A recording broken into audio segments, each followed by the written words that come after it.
অন্যান্য সবাইকে।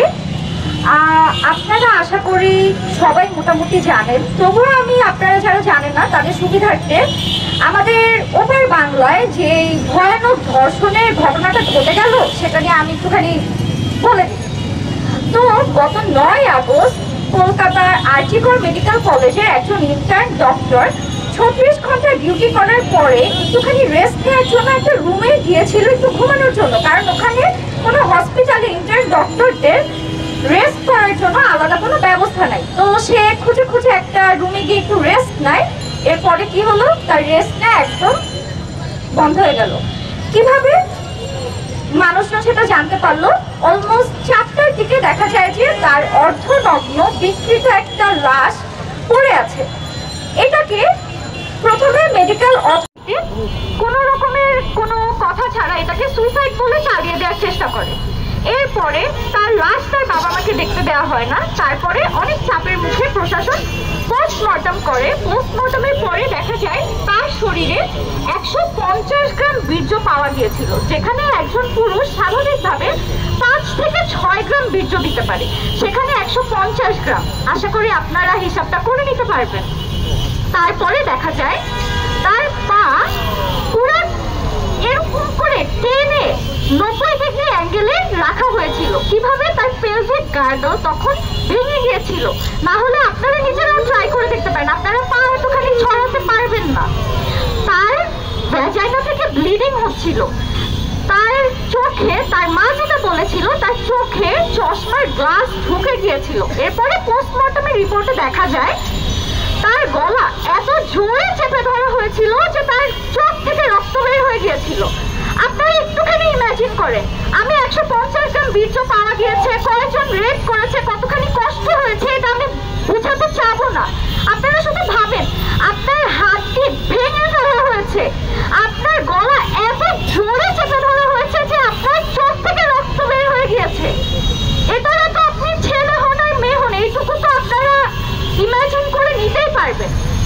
তারপরে কি হলো, প্রশাসন এটা নিয়ে কোনো তদন্ত করতে চাচ্ছিল না, আমরা সেটা মনে করে নিচ্ছি। কারণ যে রুমে তার লাশ পাওয়া যায় সেটা ঠিক 2 দিন পরে রেনোভেশনের জন্য দিয়ে দেওয়া হয়। কেন? এটা কি তারা জানে না যে একটা অস্বাভাবিক মৃত্যুর জন্য তাকে এটা এভিডেন্স হিসেবে সংরক্ষণ করতে হবে? তারপরে 14 আগস্ট, গত 14 আগস্ট প্রায় 1000 জনের মতো মানুষ ঢুকে আরজিকর মেডিকেল কলেজে ধ্বংসযজ্ঞ চালায়, যেখানে ভাবতে চাই যে আমাদের দেশ না, আমরা কেন ভাববো? আমাদের দেশের নারীদের অবস্থাটা আপনারা একবার ভাবেন। কুমিল্লা ক্যান্টনমেন্টে তনু হত্যাকাণ্ডের কথা আমরা মোটামুটি সবাই জানি, মুনিয়া হত্যাকাণ্ডের কথা আমরা জানি। এই যে আলোচিত হত্যাকাণ্ডগুলো, সেখানে মানে সাক্ষ্য প্রমাণ, মেডিকেলের রিপোর্ট সবকিছু থাকার পরেও, এত বছর পরেও কেন কাউকে ধরতে পারছে না?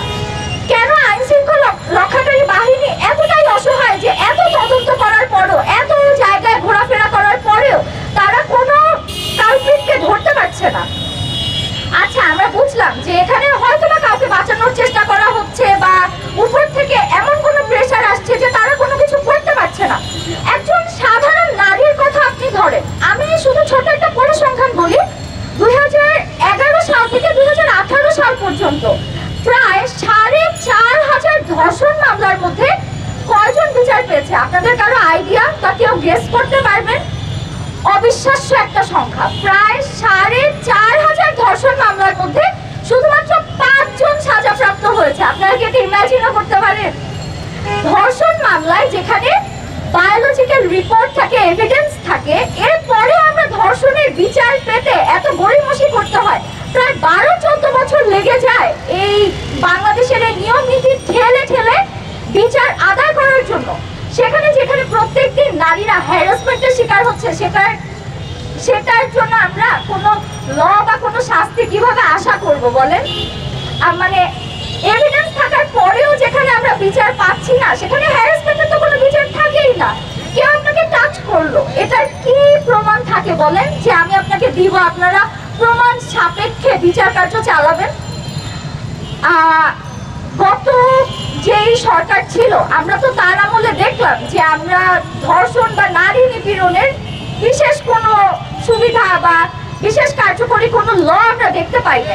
কিন্তু এই যে এই স্বৈরাচার পতনের আন্দোলনটা হলো, সেখানে কিন্তু মেয়েদের অনেক বেশি পার্টিসিপেশন ছিল।